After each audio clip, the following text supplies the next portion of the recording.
Om Sadashiva Samarambam Shankaracharya Madhyamam Asmadacharya Paryantam Vande Guru Paramparam Ishvaro Guratmati Mujibeda Vibhagine Vyomabda Vyapta Dehaya Dakshinamurtaye Namaha Sava Vedanta Siddhanta Gocharam Tamagocharam Govindam Paramanandam Satguru Brahmatosh Maham Om Om Shanti Shanti Shanti Om Namaste.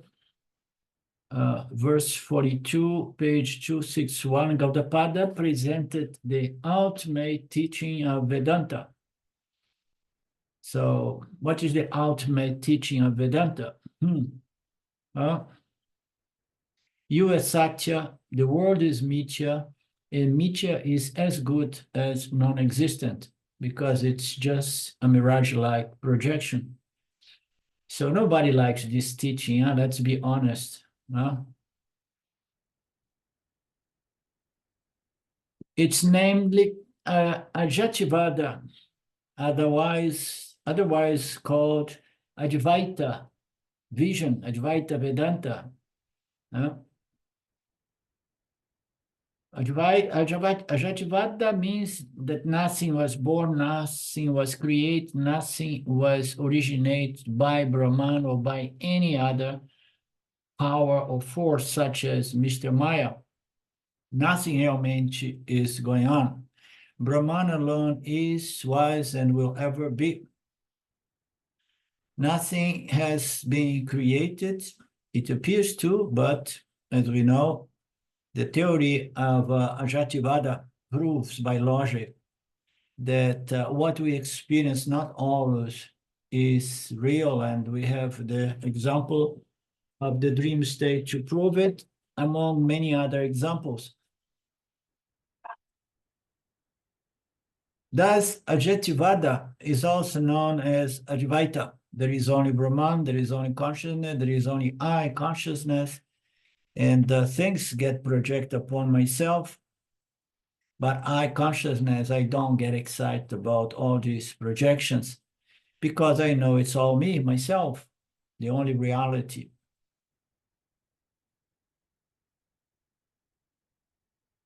You should never rely on this projection of duality. You should never get excited, get involved, get concerned, get desiring of anything which is projected upon yourself because, what's the point? These projections are always changing. You can never control the projection because it's a huge equation in this apparent order that keeps projecting this flux of continuous change of namarupas. So why to get excited about something that first is not real, second, you have no control. Therefore, never count on Mithya Namarupas. Therefore, we call it Jaga Mithya Vada, the vision of a reality, which is a Mithya reality. Jagata means duality, Mithya means non-countable. Mithya, this is interesting. So the definition of Mithya is that which is exactly like a cardboard chair. Don't count, don't sit on it. The same thing is known by by a force name, which is I'm introducing right now. If the entire Jagata is considered as Mithya, it requires a Satya Disthanam. So if we have a superimposition, we need to have a screen upon we can project it.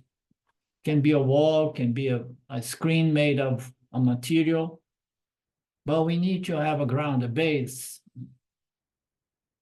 to support or to receive or to accommodate this projection. Without this base, this adhisthana, this support, this base, Mithya reality cannot appear. So we need a support, and I am the support. I am consciousness. This is just reflect upon consciousness. And I am this consciousness, that which is, quote unquote, behind the mind. The mind can get this knowledge or can live forever in ignorance in respect to this fact. Only the mind can get this knowledge. Consciousness is beyond knowledge and ignorance, as we know. Therefore, this Jaga Mithya vision is what brings about a sense of duality, but we should never trust this duality as reality, and much less count, lean, depend on these Namarupa's projections as a second thing with intrinsic reality that could help me in establishing or feeling, peaceful and whole and complete as a Jivatma. Hence the name Jaga Mithya Vada. Jaga means duality, and Mithya means that which you cannot rely upon, non-countable. The same thing is known by a fourth name, which is Satya Adhisthana. Without this Adhisthana, we cannot have the Mithya projection. Therefore, another name is Atma Adhisthana Vada. All the four names are synonymous for the same vision presented by Gaudapada, which determines that Brahma is Satya, Jaga is Mithya, Jivo Brahma, Jamaivra na Para. So Brahman, consciousness, is the only reality. Jagan is Mithya, and the nature of Jiva and Brahman is but the same. This statement is present in all the Vadas, in all the four types of Upanishadic Vadas, or theories, or visions. Gaudapada presents this as the ultimate teaching of the Upanishads, and that everyone has to come to this final teaching sooner or later if one is meant to be free from this samsara condition. We can postpone this teaching because somehow we feel insecure about this teaching. It does not offer us much support, much consolation. So we may say, okay, let me hold on to my things. And then later on, maybe if I'm feeling stronger, I may revisit these teachings of the Upanishads. But know that sooner or later, you will have to come back to these teachings if you are meant to get free. Because only this teaching is going to establish freedom as your true intrinsic nature.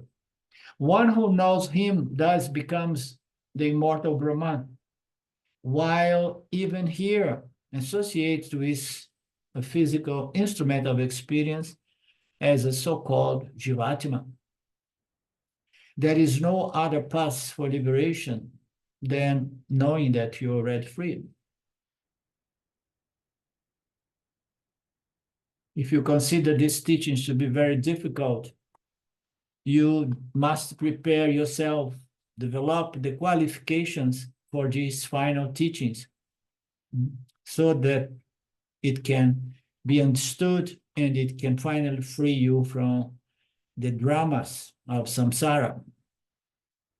One has to come to this teaching because it's the only liberating teaching, and yet I see people all over the place still holding on to shadows, things that are more of Mithya nature as a means to find security and a sense of stability and a sense of freedom.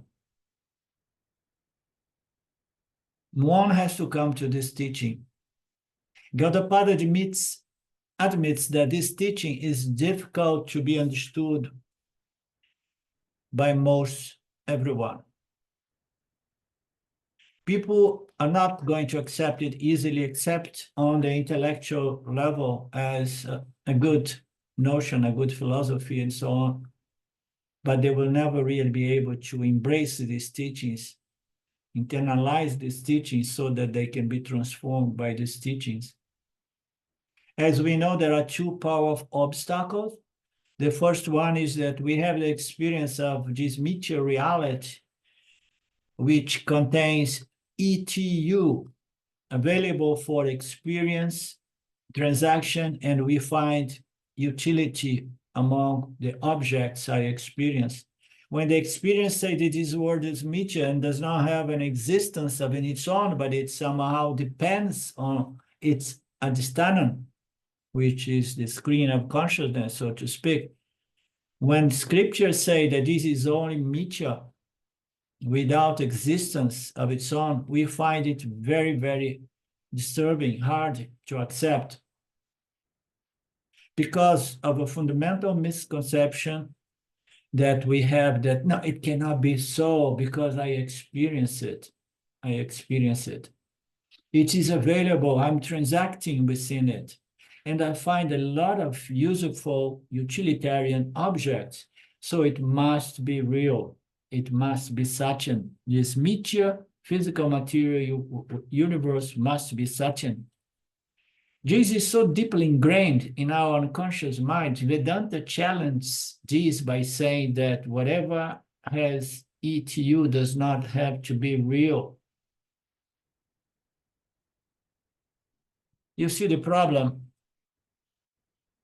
Silvio always wants me to put the video on the mode of speaker view, because she is concerned. She does not want people to see that there are that her husband teach for sangha of 2-3 people. But you see the problem. I mean, who is really interested in this level of teaching? When I start sharing these Upanishad teachings, there was a little crowd of 10 people, but I knew from the get-go that everybody was not qualified for these teachings, you know. So it did not last much, that Sangha of 10, it was already a lot. You know? And now we are here. And very soon I'm going to be left with non-dual Sangha, I and myself alone with my chicken and my dog, if things go that way.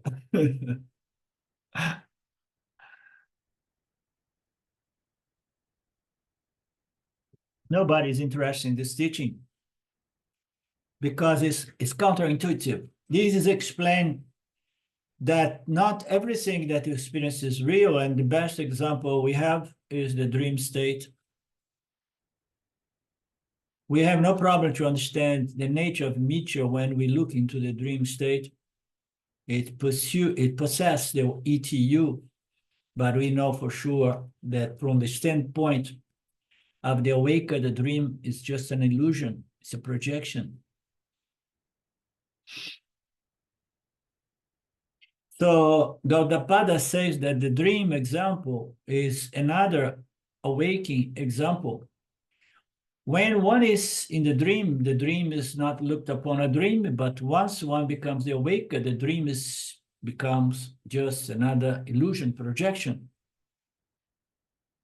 He says that we have two awakening states. Both the dream and the awakened states can be seen as meteor once we wake up to our true nature as Turiya. Vedanta challenged the conclusion, our conclusion of reality in this duality, and is asking us to train ourselves to see the awakened world as exactly similar to the dream world. This is a word that most people have a little bit of trouble with.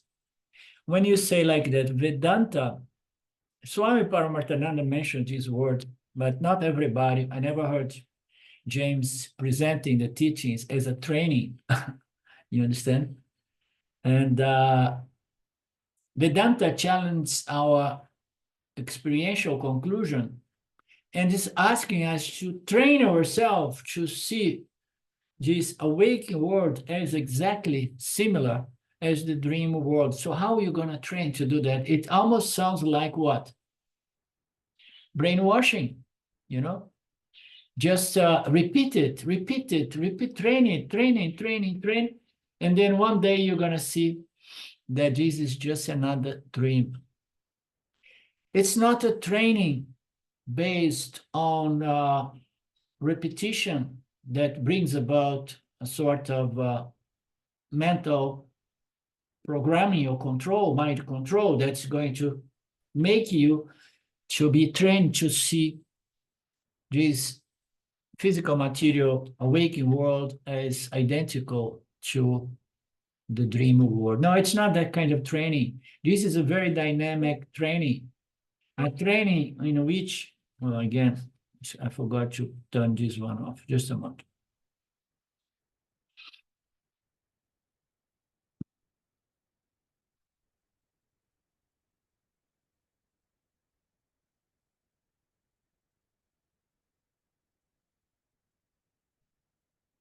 Okay.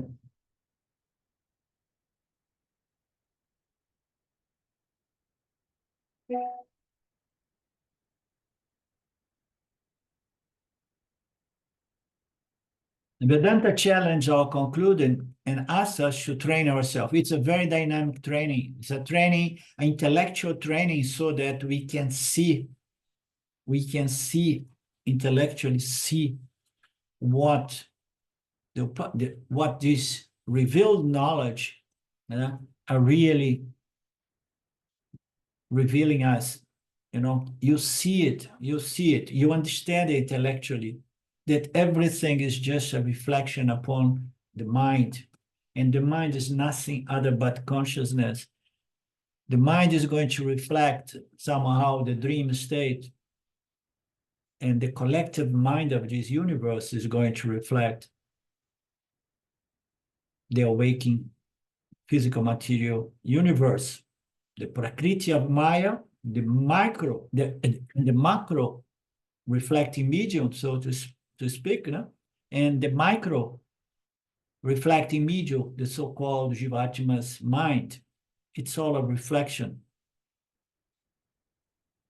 So therefore, we need to go through this process of viveka, of developing a sharp intellect until we see reality as non-duality. We see everything as Brahman. But it's not that you're going to see it. Everything appears yet as duality, the experience, the seer and the seen, but you look through and you understand the pointers, you understand the declarations of the Upanishads, and you see that everything is just a reflection in consciousness, and I am that consciousness. Respect it, respect this awakening state, learn how to navigate in it without creating a disturbed mind. In the dream, you respect the dream and you take it to a certain degree seriously, but taking it seriously does not mean to say that you should take it as absolutely real.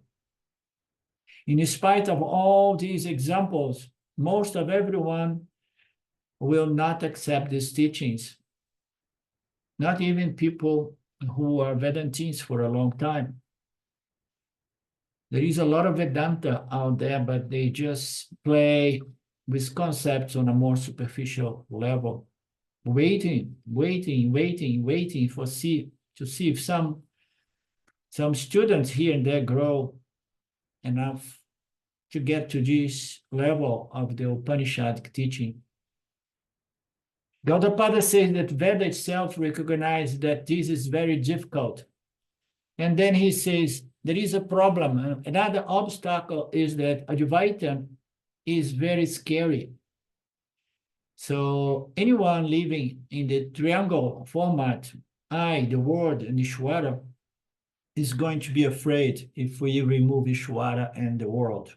Okay, because I live in this triangle mode in which I see the universe, the Jagat, my environment, my life outside there, before my eyes and my sense organ.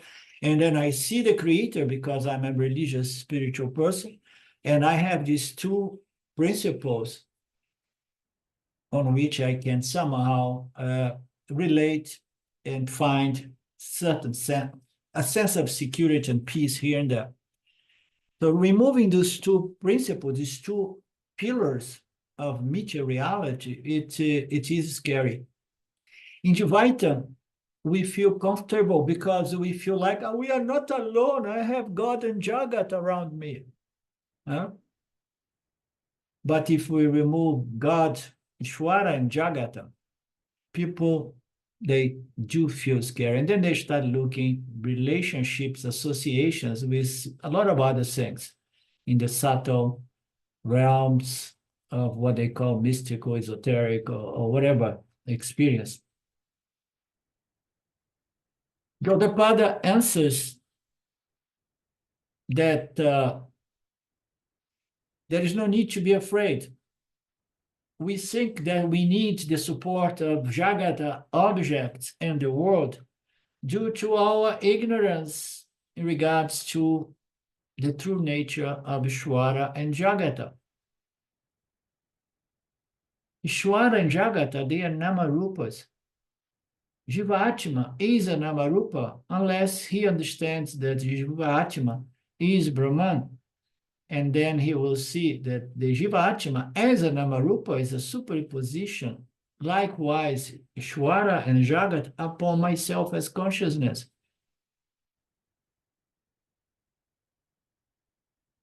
So this ignorance is the problem.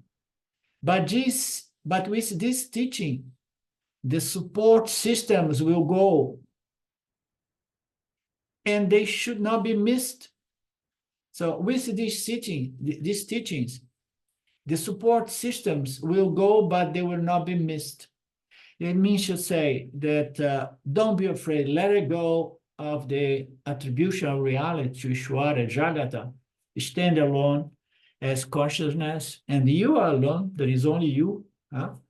And you don't need Ishwara, Jagata, the support system of the triangular format, spiritual sadhana, will go, but you are not going to miss it.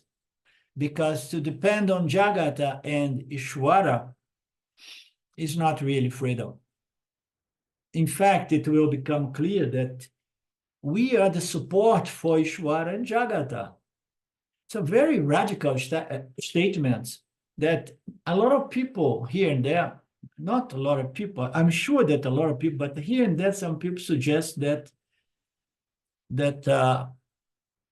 every time we say something like that, we are in a total ego trip. You understand?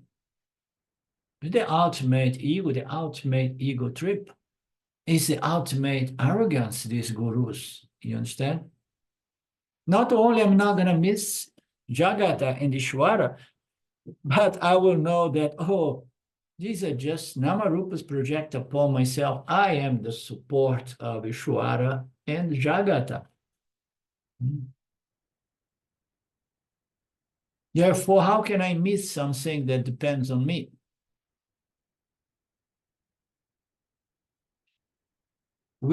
In due time, going through this Viveka training, it will become clear that I, consciousness, am the support for the entire cosmos. This is clearly stated in the Kaivalya Upanishad. Everything is born in me alone. Everything is based on me alone. Everything resolves into me alone. I am that non-dual Brahman. So here, non-dual Brahman means to say that there is no something other than myself. Therefore, there is nothing that is really born. No? Nothing that really uses me as a base because there is only me. Therefore, this verse would be more clearly stated as everything is apparently born in me alone. Everything is apparently based in me alone. Everything apparently resolves back into me alone. I am that non-dual Brahman without a second.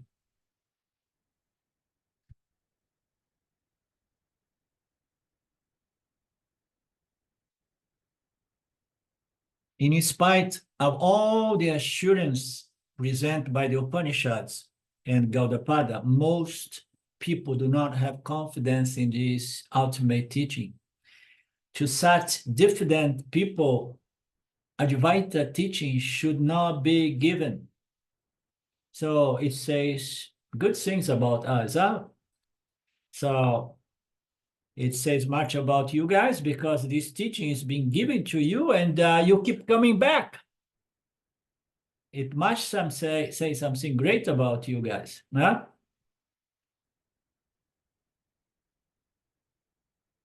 This teaching should not be given to people who are not really coming back to it. You present, I mean, sometimes the best thing to get rid of people is to present this teaching. When people start saying things, trying to impress me with their spiritual mess that they believe to be knowledge, hearsay kind of knowledge. And then I say things like that, and then they think that I'm crazy, that I'm an egomaniac, and then they leave me alone. So that's how I'm becoming more and more isolated with my dog and my chicken. I just say things to get rid of people. You understand? So Veda accepts Dvaitam. In spite of this assurance, nobody is confident in this teaching.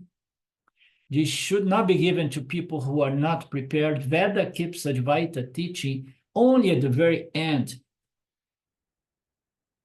So Veda accepts Dvaitam as a fact temporarily.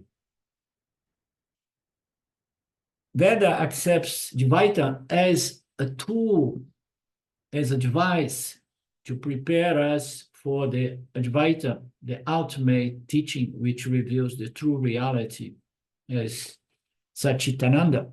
But temporarily, it makes a concession to this ignorance just to prepare the student to come to the Advaita final teachings of Vedanta. So the Veda Purva, these teachings are never introduced at all. Veda talks about Bhagwan in a remote place, and they say that Bhagwan created the world and so on. Veda accepts Bhagwan creation, world, people, and duality, and says that you're going to get security with doing good actions, picking up good results from your good actions, and that all is due to your association with the creator. So it's going to reinforce the notion there is a creator and you are a creature, and you need to act if you want to get peace and security, and your actions have to be good in nature, dharmic in nature, so that you can get peace and security. This is the provisory remedy. If you tell the person that, so understand that there is no creation, there is no world, there is no people, there is no Bhagwan or Ishvara, and there is no duality, people are going to crucify you. Does Veda accept Dvaita really? Only temporarily. Deliberately, Vedas makes a concession to this ignorance and accepts the theory of creation. This is a compromise with the truth, but it's a temporary compromise. Temporarily, Vedas accept the creation. It's not a fact, but it is a strategy.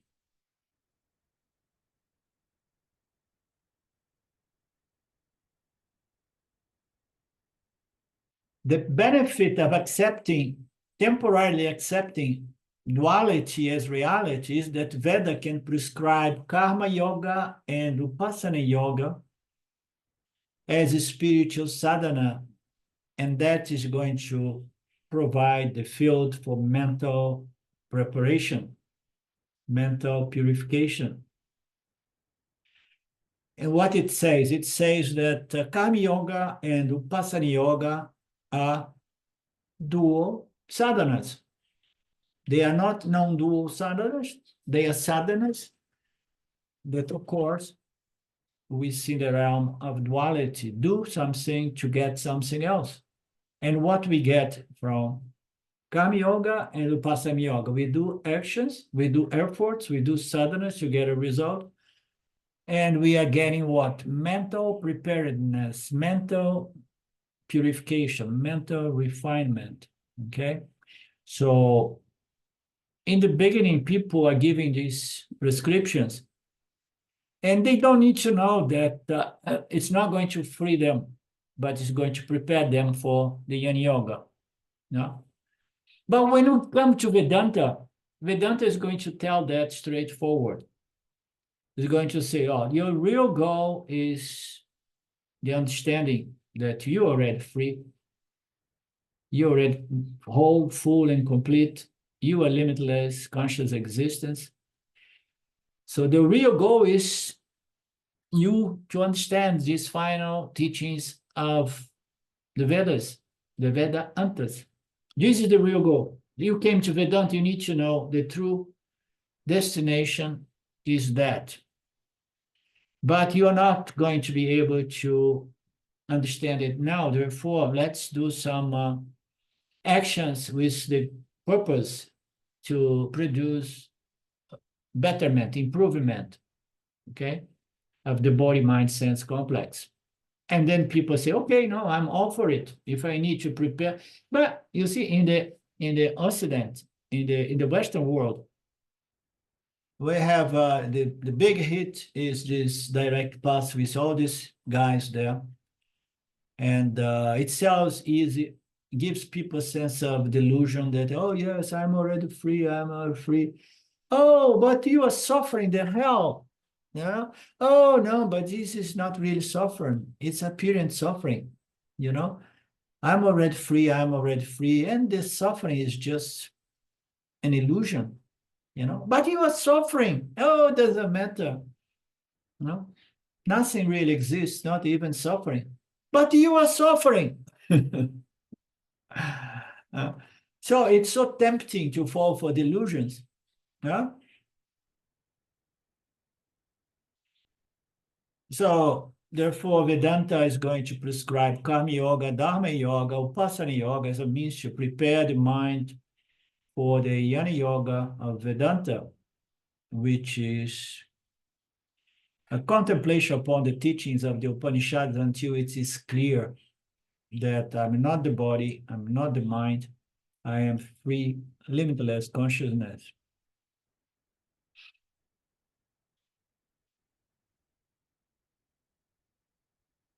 What is the disadvantage of presenting these dualistic sadhanas for the sadhaka, the spiritual seeker? You present these dualistic sadhanas, do something to gain a result.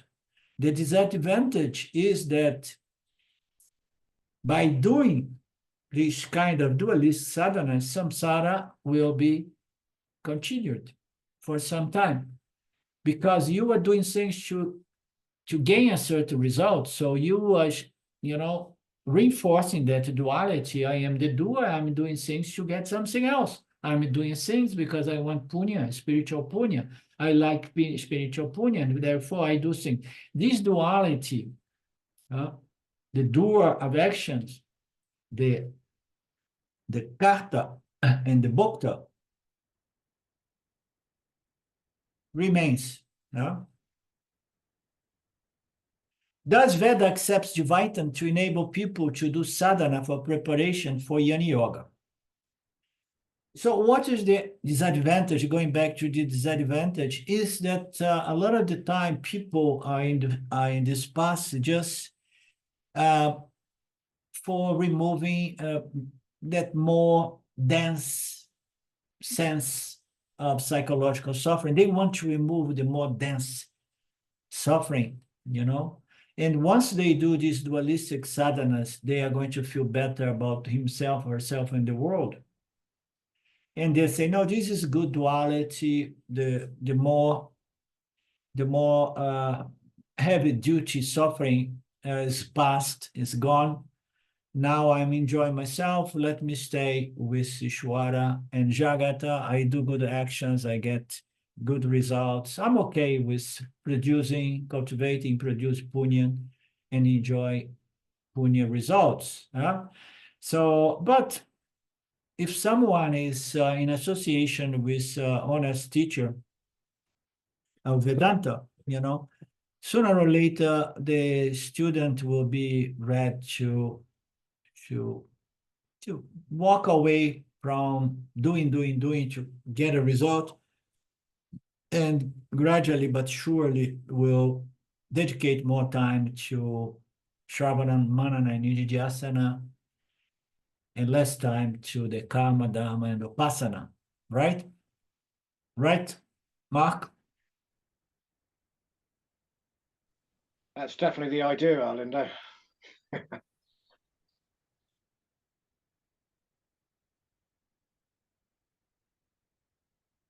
It's just for those people who argue that Jagata is real because it contains ETU.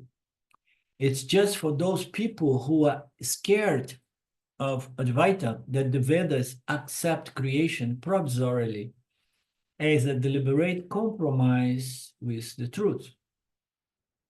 Beautiful, huh? That takes us to the verse 43. The disadvantages of accepting duality or creation will not really affect those who are afraid of the ultimate reality as Brahman. It will not really much affect those who disagree with the theory of no creation, no origination. They disagree due to their experience of ETU, of creation. If there is any disadvantage, okay, it's, if any, it will be very small. So what Gaudapada is saying is that although it appears that the person is taking a certain risk by reinforcing the sense of duality, of doing things to get a result, the disadvantage of entering this karma, dharma, upasana will not really affect the person who is afraid of the Yin Yoga of the Vedanta, because they are scared of the idea of no origination, of birthlessness of Brahman. So the disadvantage, if any, is very small and insignificant. So it's a calculated risk, and Bhagwan or Ishvara knows that. So there is no other way around. You cannot teach the higher mathematics to a 12 years old who is just entering the field of mathematics. You need to go through the lower realms of mathematics until one is prepared to go into that higher level. Now, the same way you can only really approach moksha in a direct manner after you have gone through everything that is but a compromise, or how we say here, a compromise or provisorily compromise of ignorance. Okay, we compromise, Vedas compromise so that we can grow. So when Vedas compromise the truth, introducing Dvaita and introducing Dvaita as Adhyarupa, because later on he's going to say, later on we're going to remove it from you. When Veda does that, it will not create problems for a student. The student is going to be attached to that Adhyarupa, and later on is not going to want to let it go. Right? So is it not a problem? So Veda seems to be setting up the student to get attached to that triangle notion of Ishvara, Jiva, Jagata. For people who suffer from those two obstacles mentioned before, the obstacles that we saw in the previous class, is that we are deluded by this projection because it offers ETU. It's because it is intelligently designed in such a way that gives us the impression that it's real. You know?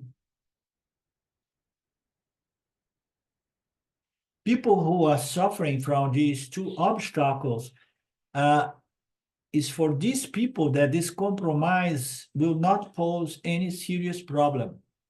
There will be the problem of samsara continue for a little while. Karma yoga is a form, a karma yogi is a samsari, but it's a spiritual, religious samsari. And so is an upasana yogi is a yogi, upasana samsari. Yeah?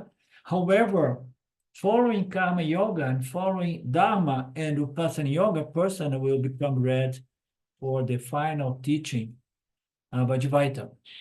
Krishna refers that to the Gita on chapter 9, verse 28.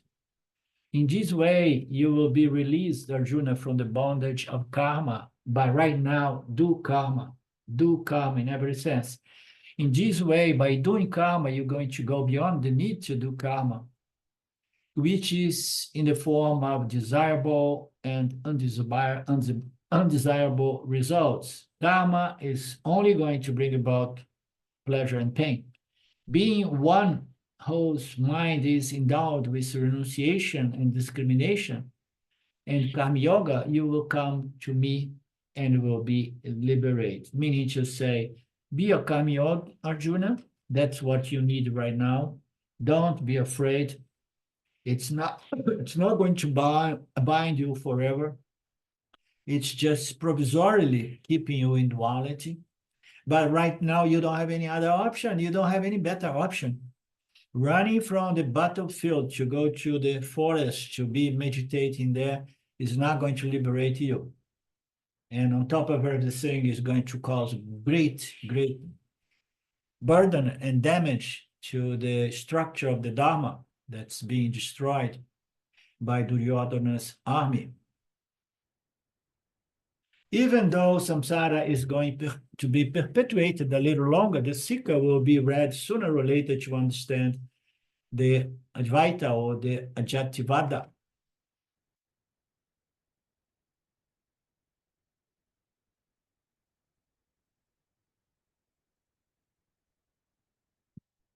Just as an illusory elephant is said to be non-existent because of its experience and because of its orderly behavior, so also an object is said to be existent of its experience and orderly behavior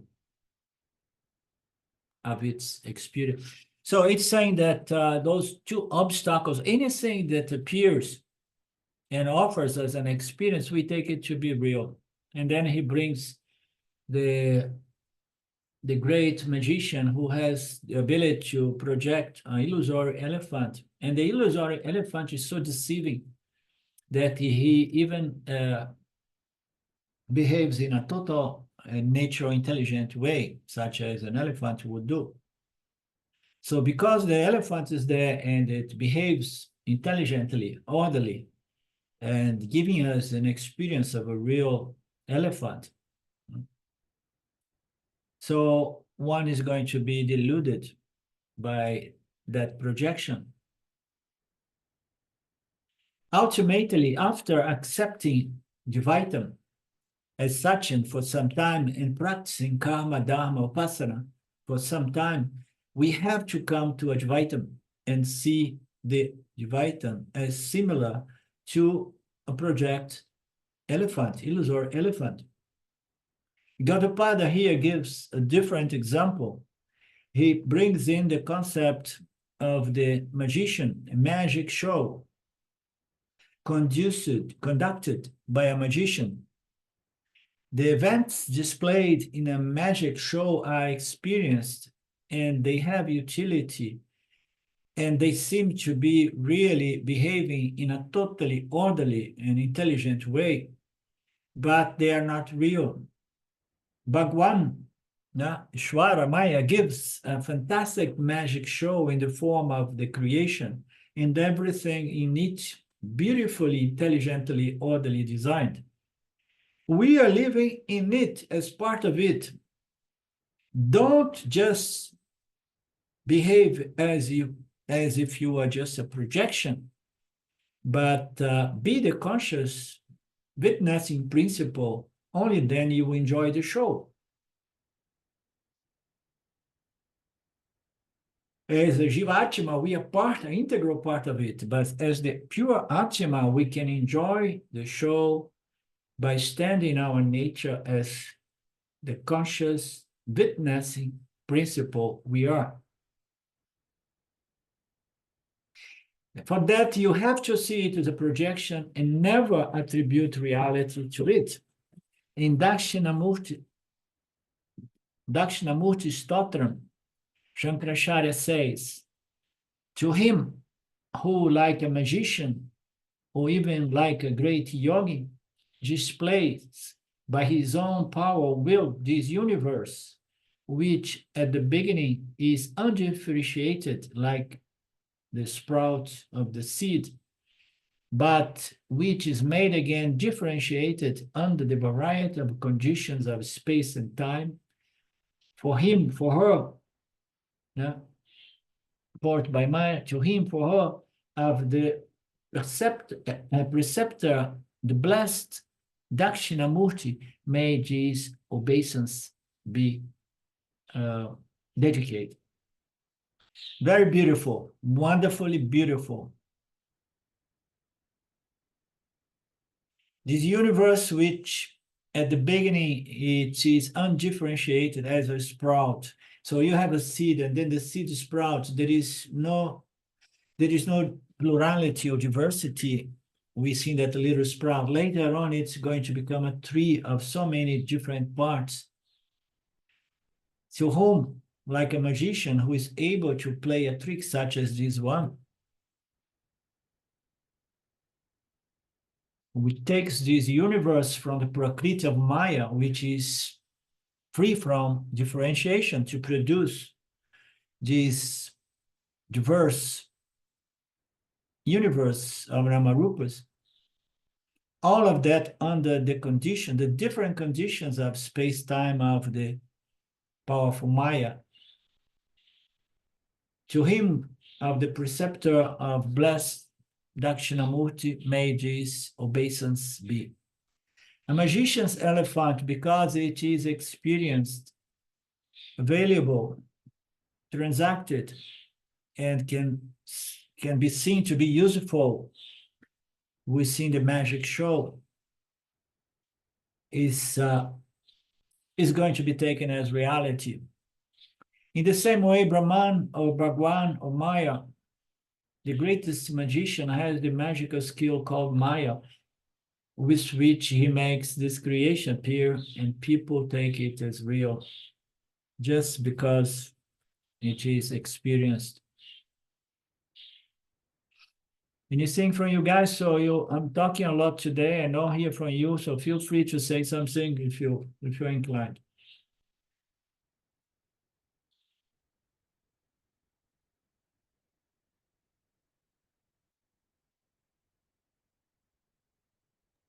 I was just thinking about how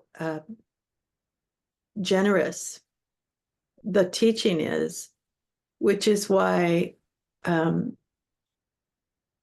all these different, one can accommodate all these different religious modalities.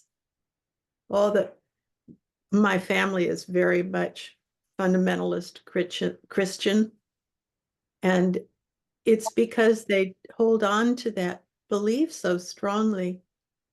And I think there's some fear there that belief doesn't have stability, really doesn't provide the adhishtanam for them, that they project. My sister has told me I'm going to go to hell.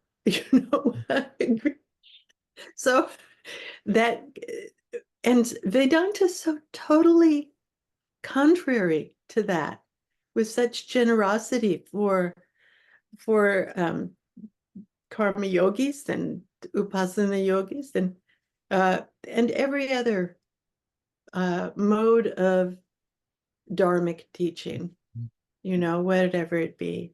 It's just, I feel so fortunate. I can't tell you. Indeed, we are. It's a good karma, definitely, to come to these ultimate teachings and understand the limitation of all other religious or spiritual circle, and even see how trapped people gets or becomes involved in all of that, to the point of believing that I'm going to burn in hell. And that the person is suffering with that concept in mind, But we have to see that, I mean, all these religious structures, they have a certain thing to offer, and but not beyond. And then almost invariably, the person needs a new birth to make steps beyond where they left off,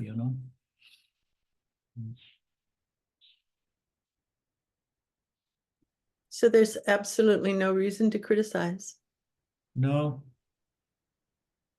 No, no use to criticize people. they're all on the path. Mhm. People's narrow view. I get a little bit irritable when people with very narrow spiritual religious view start lecturing me, and then I don't answer, and sometimes I get irritable, and then I answer, and then I lose a friend.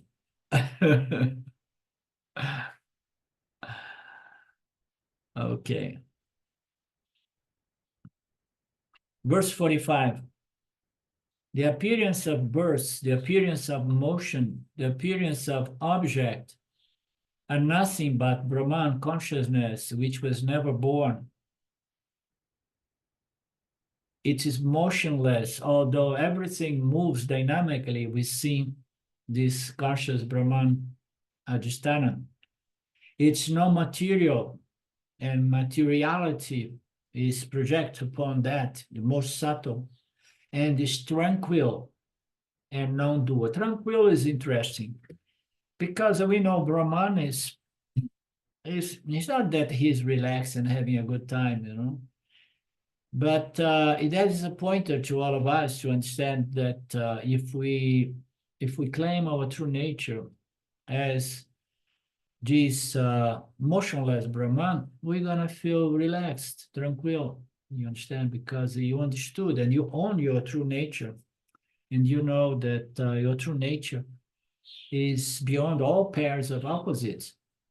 There is no question of tranquility or despair, okay? So the appearance of birth, motion, everything are nothing but Brahman consciousness. And this consciousness is of timeless, temporal nature, never born. It does not do anything. It does not move. It does not become the world as material world. And then it throws a tranquil. So because everybody would like to live a tranquil life. This is to motivate us, tranquil. Why are you tranquil? Because you have a non-dual nature. There is only you consciousness. And you don't need to feel lonely about that.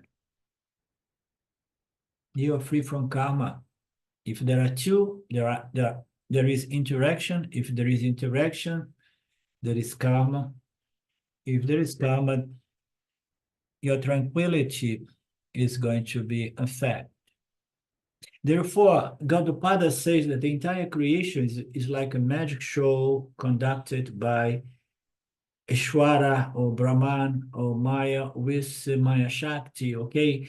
Brahman with Maya Shakti is called Ishwara. This is very nice. Swamiji sometimes presents these small equations, What is, this story of Brahman, Maya, Ishwara? Brahman plus Maya is called Ishwara, the creator.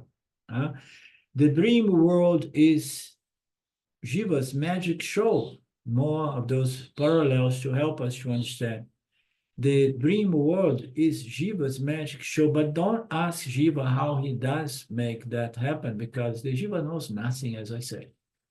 It's all Maya's power to use the mental, emotional material of Jiva's mind to project one's own private dream world. The dream world comes out of Jiva's mental, emotional material. So by the power of Maya, Jiva's mind is going to project this dream world. The awakened world is Ishwara's projection, Ishwara's magic show using Maya Shakti. Being a magic show,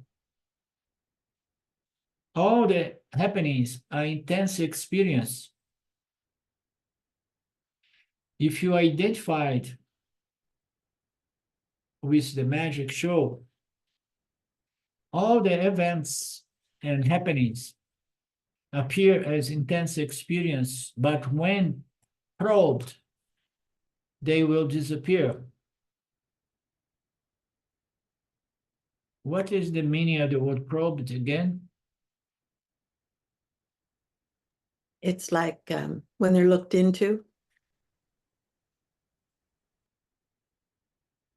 Yeah, we know that the magic show happening in the dream world can be very intense, bring about intense experience.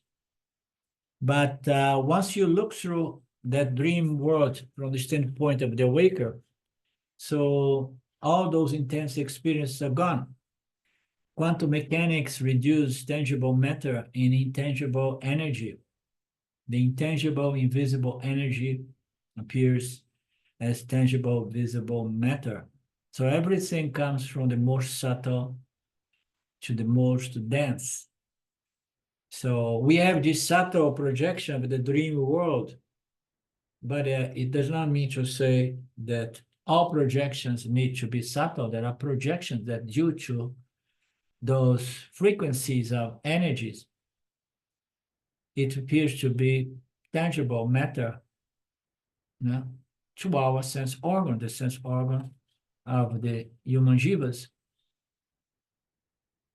Vedanta says that even energy is nothing but the consciousness principle. All objects, their origination and their movements are nothing but intense energy motions happening within Brahman.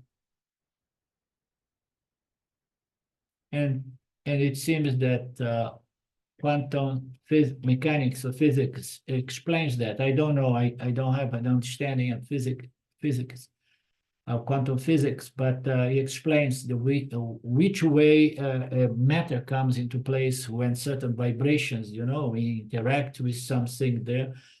And then it appears that's the principle of energy appearing as a particle and then disappearing or resolving back as energy. And that is the principle of everything in the universe, which appears in its more subtle realm or nature to appear again on a more dense nature. Everything is energy in movement, energy in expression, and the spiritual progress of all jivatmas, it depends upon this conversion of more dense energies in more subtle. The most subtle energy in this Mithya universe is Sattva Guna. And the more we cultivate and develop Sattva Guna, the more easily we understand our true nature as the most subtle of all subtle realities, So I am the most subtle, I am the most invisible, the most pervasive. Everything is happening within this most subtle principle called I am Brahman. Everything moves dynamically within me to the degree that I appear to be matter. In the dream state, the dream world appears to be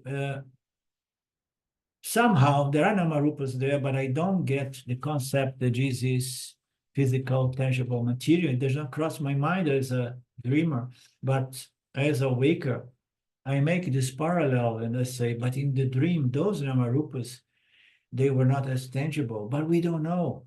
I mean, time, there's different, space, there's different, things vibrate much faster.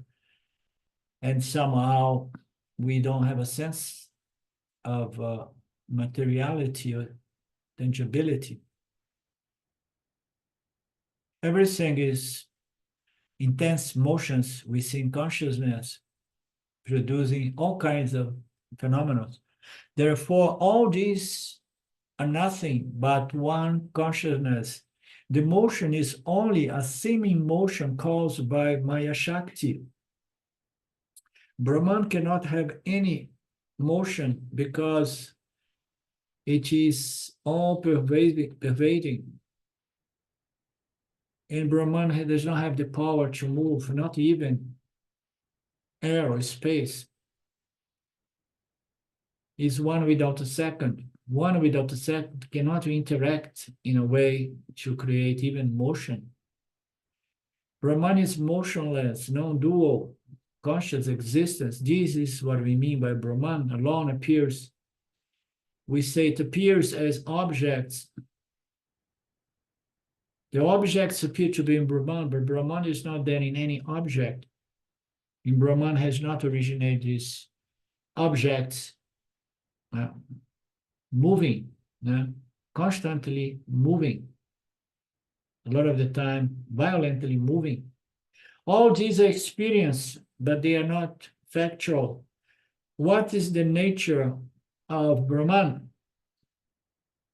The nature of Brahman is that which was never created himself and who has never created this Mithya universe, is free from birth, free from motion, and free of all Mithya objects. That is our nature. We are free from the world. The world appears within us as an amazing show, amazing reflection. But we are free from the mind, the body that sustains this mind, and from the reflection occurring within this mind. So we are free from the instrument of experience, and we are free from the world we experience. And for that, we need to know my true nature in Brahman as Brahman. Only then we can develop a sense of freedom from the world. I am that which does not move. Everything else is moving. I'm the one who was never changed, never will change. Everything is changing. Those are all hints, pointers, indicate our true nature. Okay, we carry on tomorrow. Same time, same Mithya. Don't go to Satya. There is no such thing in Satya. We meet in Mithya tomorrow, same time, with the same Mandukya. Namaste. Om Purnamada Purnamidam Purnamudachyate Purnasya Purnamadaya Purnameva Vashishyate. Om Shanti Shanti Shanti Om. Namaste. See you tomorrow. Thanks. Thank you, Arlindo. I won't be able to attend tomorrow's class, though. And you want to change it for another day, or? Well, if it works for everybody else, we can change it for another day. And if it doesn't, I'll catch up on the recording. So if that works for Lynn and Philip and for Sylvia and for yourself, then I have to run some errands and I push it for Wednesday, but I will be okay to do it tomorrow if we want to meet on Wednesday. So would that be okay for you, Philip, Sylvia, and Lynn, or better not? I will be driving on Wednesday and Thursday. Okay, then let's leave things as scheduled, okay? You catch up with the later on, Mark. Okay, thanks. Okay. Bye now. Bye. Bye.